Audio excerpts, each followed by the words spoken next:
Neither this man nor his parents sinned, said Jesus, but this happened that the works of God might be displayed in him, and I will add through him. As long as it is day, we must do the works of him who sent me. Night is coming when no one can work. While I am in the world, I am the light of the world. After saying this, he spit on the ground, made some mud with the saliva, and put it on the man's eyes. Now, people ask, why did Jesus do that? Well, I'll tell you in a minute what I think. Go, he told him, wash in the pool of Siloam. This word means sent. So the man went and washed and came home seeing. I believe Jesus did this so the man couldn't identify him and see who he was. I also believe there's another thing. The pool of Siloam is when an angel comes down and stirs the water, and people who are touching the water are healed. Well, the water probably wasn't being stirred right then, but now think about this. Jesus had some of his saliva on the man. Now, I know I'm reaching here. I'm just giving you some thoughts. He had some of his saliva on the man's eyes. And when the saliva touched the healing pool, maybe something miraculous happened. Because the angel has to come down and touch the water and stir it. So maybe the saliva of Jesus, God's saliva, technically, touched the water and something happened. But I believe mostly it's so the man could not identify Jesus. When he came later, and, the rulers and Pharisees and the Jews asked him, who healed you?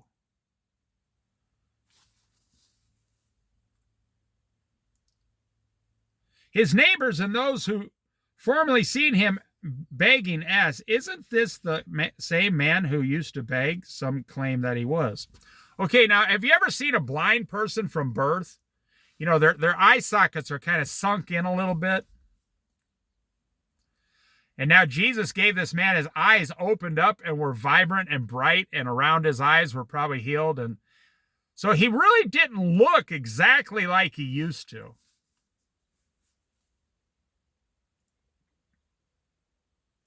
You could say the same about Ray Charles. Everybody notices Ray Charles in those sunglasses on the piano. But if Ray Charles' eyesight was completely healed, and his whole face was restored, and then Ray Charles, say, he lost 30 pounds or whatever, and he walked into a grocery store, you wouldn't even know it was Ray Charles. That's why some of the neighbors couldn't recognize the guy, because he wasn't blind no more. His whole face looked completely different. How do we identify people? By their faces. By their faces. You see a person, you couldn't tell me what 10 people you saw yesterday were wearing at the grocery store. People you see every week. You couldn't tell, you see these, you couldn't tell me. But some reason you notice people losing weight, or you notice they're fat, or they're losing weight, or they're skinny. You don't really even notice their clothes. How many times you look at a person's shoes? What do we look at? We look at a person's face. We're always looking at the face, which is ironic because the eyes are on the face. We're always looking at a person's face. You don't look at a person. Well, that's the thing, you see. I literally ran into someone that I hadn't seen in like 30 years.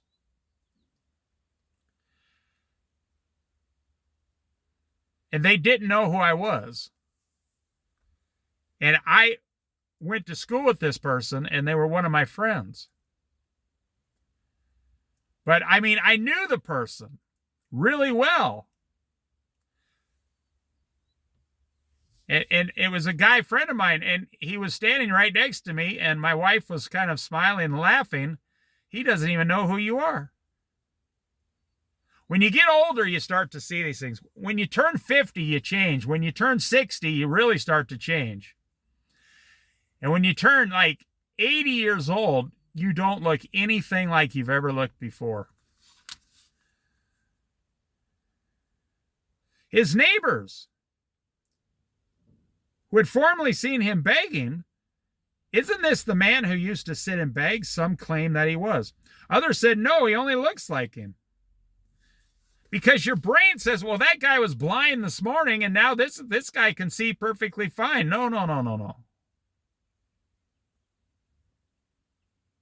Another thing I really wonder, did the blind man keep his walking stick just in case it wore off later? Did this man fully trust Jesus? I'm healed for life. Or did he say, well, and did he throw his walking stick, in the garbage? Or did he say, I'm healed, I don't need this? Or did he say, well, I better keep this around the house just in case it doesn't work? It's a really good question. Now, the man used to beg to get everything he wanted. Did he go out and work now? He's only 50 years old. Did he start working? Did he go out? Was he happy to get a job? There's so many questions. I always ask the questions, what happens after? Now listen, it's very interesting. But he himself insisted, I am the man. How then were your eyes open, they asked. He replied, the man they called Jesus made some mud. See, he didn't know who he was, but blind people can hear 100 times better than you and I. They can smell. They can sense things around them. That's how they survive. So he heard and knew people calling him Jesus. The man they called Jesus made some mud, put it on my eyes. He told me to go to Siloam and wash. So I went and washed, and then I could see. Where is this man? They replied. I don't know, he said. Well, actually, he doesn't even know what Jesus looked like. They brought to the Pharisees the man who had been blind. Well, now, that's not good enough. We got to investigate. We better investigate this miracle. That's one of the things I don't like about the Catholic Church. I was born and raised Catholic. I'm not Catholic now. I'm saying they see a miracle, but they have to investigate it. And then it takes them several years. And then they may or may not call the person a saint, which is kind of stupid. But you see a miracle, and the human response is, your parents are a bunch of filthy sinners. You see a miracle, and your human response is, what kind of a trickery and magic is this? It's not. It's a miracle. Now, I can tell you a minimum, and I'm lowballing here, a minimum of 100 miracles that Jesus has given me personally in my life.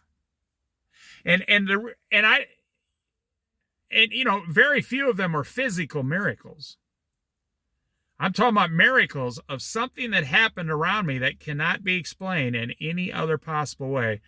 And 95% of them were with just myself standing there or me and my wife.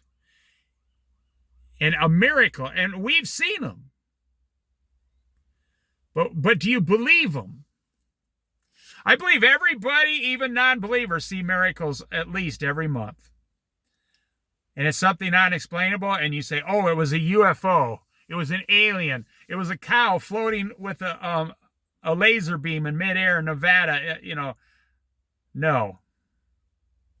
There's only God, Jesus, the Holy Spirit, and the angels and the fallen angels on earth. So we see things.